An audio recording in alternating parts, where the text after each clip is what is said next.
Good morning everybody and welcome back to Visit Fylde Coasts. This is another of our videos about Poulton this week on an absolutely beautiful morning with the sun out. There's a little squirrel over there looking for food. The crocuses are looking gorgeous. Everybody's taking pictures. So we're going to do one or two different videos this morning while we've got the weather. And this one is about St Chad's Church. So we are at the Ball Street side of the church. And I don't know whether you know or not, but Poulton is one of the very, very old settlements of the Fylde Coast, as in been here a long, long time, going back to kind of the early 400s, not 1400s, 400s. There's actually some evidence of Christian churches well before the Norman conquest in 1066, possibly including St Chad's, and I've just spotted him sit up there, look, waiting for a photo. Can you see him? Cyril the squirrel? There you go, photo call. He's gone and hid behind the daffodils, cheeky little monkey. So I'll try not to be too distracted by the wildlife while I tell you this story. So who was St Chad? Well, yeah, exactly. Who was St Chad? He died on the 2nd of March in 672, and he was the abbot of Lastingham, wherever that is. Don't know whether anybody knows where Lastingham is. And later became the Bishop of Mercia. He was renowned for walking everywhere, and that's who Poulton's church was later dedicated to. He's set up again, look. He's a little cutie. Look at that. Oh, how sweet. Ooh, bouncy bounce.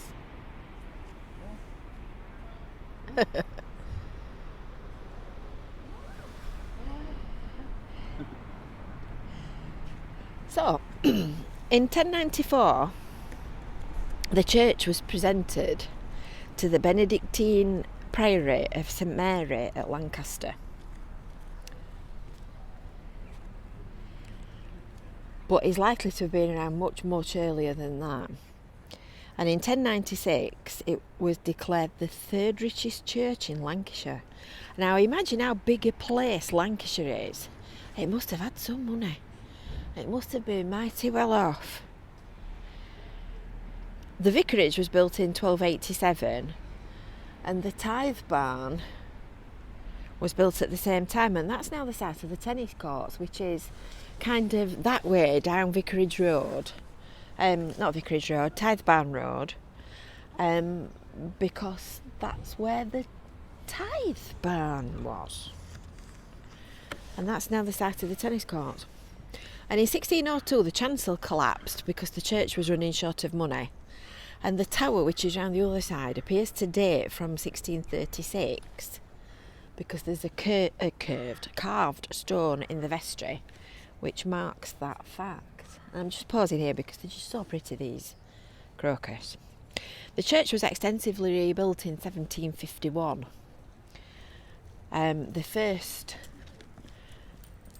St Chad's was a red sandstone church with a double gabled roof, and inside it had 4 supporting octagonal pillars and semicircular arches, and they were lit by round-headed windows. But over the years it's been changed and refurbished and remodelled and altered, but it's believed that most of the original church is actually inside with this new grey ashlar stone round the outside of it.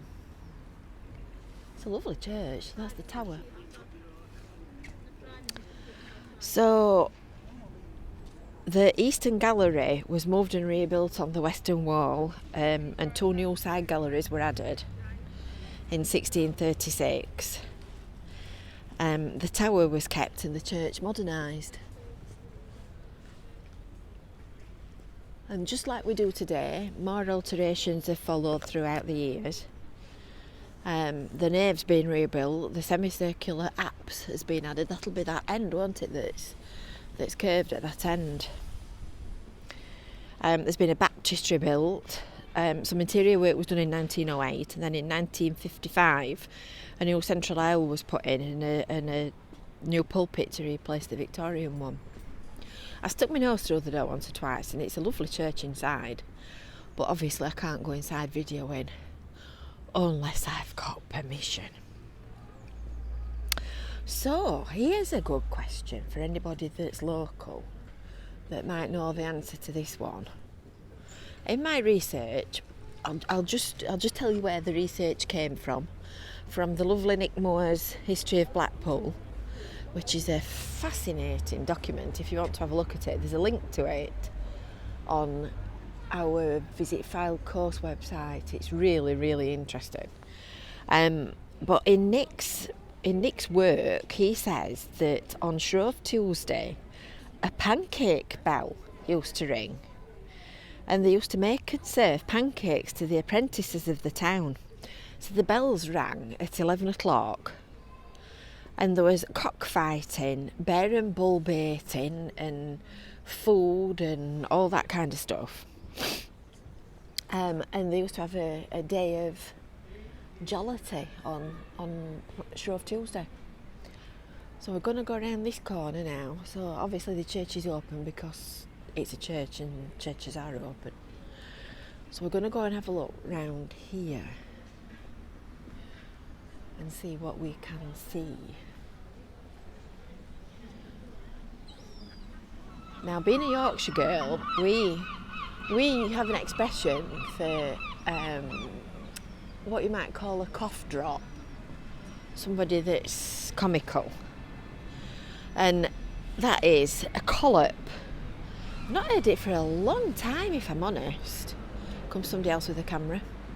I've not heard it for a long time, if I'm honest, but it's quite a well-known phrase to say that if you've done something sort of cute and engaging, that you're a collop. And I had one of those, well, I didn't know that moment the other day, because apparently the day before Shrove Tuesday was known as Collop Monday. That's spelt C-O-L-L-O-P. And it was mincemeat. Collops were mincemeat fried in a pan, I suppose like a beef burger. And they were served up and cooked up on that last Monday before Lent. I'm going to just navigate carefully between the flowers, and then we can stand back and have a look. It would be travesty to stand on any of them. There's not as many around this side because it's in the shade of the church. So the crocuses literally cover the entire grounds. So the church hall, let me just go around and take my bearings. The church hall is going that way, just on the right hand side, just past the thatched house pub. And that was built in 1925, but closed in January 2013, which you probably remember. But thanks to the efforts of the community, it was reopened and it's been refurbished from about mid-2015. And another thing I didn't know, here's another did you know moment, that in World War II, the Nightly Guard the local defence volunteers mounted a nightly guard at the top of the tower to keep a lookout. So that's everything that you wanted to know about St Chad's Church on a beautiful day in March, with a beautiful view. The birds are singing, the squirrels are looking for food. It's just gorgeous. It's lovely. It makes you glad to be alive.